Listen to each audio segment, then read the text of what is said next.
Hörmətli vətəndaşlar, Xəzər dənizi ölkəmizin ən böyük təbii sərvətlərindən biri olmaqla yanaşı, regionun ekoloji tarazlığı, biomüxtəlifliyi və su təhlükəsizliyi üçün strateji əhəmiyyət daşıyan unikal ekosistemdir.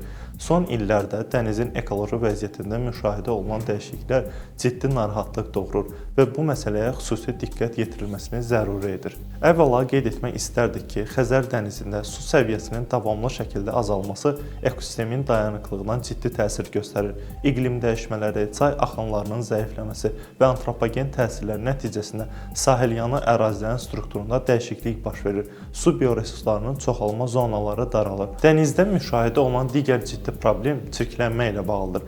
Sənaye və məişət xarakterli tullantıların dənizə axıdılması, neft-qaz fəaliyyəti nəticəsində yananan çirkləndiricilər və sahilyanı məskunlaşma zonalarından gələn məişət suları Xəzərin ekoloji yükünü artırır. Qapalı su hövzəsi olması səbəbindən çirkləndirici maddələr uzun müddət dənizdə qalaraq suyun keyfiyyətinə, balıq ehtiyatlarına və ümumi ekosistemə mənfi təsir göstərir.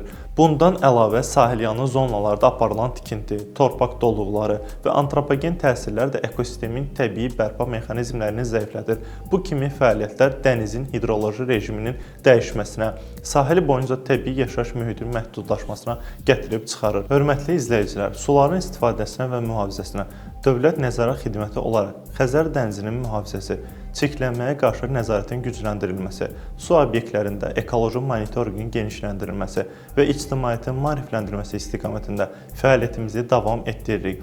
Dəniz ekosisteminin qorunması hamımızın birgə məsuliyyətidir. Xəzər dənizini gələcək nəsillərə sağlam və dayanıqlı formada çatdırmaq üçün hər bir vətəndaşın bu prosesdə iştirakı mühüm əhəmiyyət kəsb edir.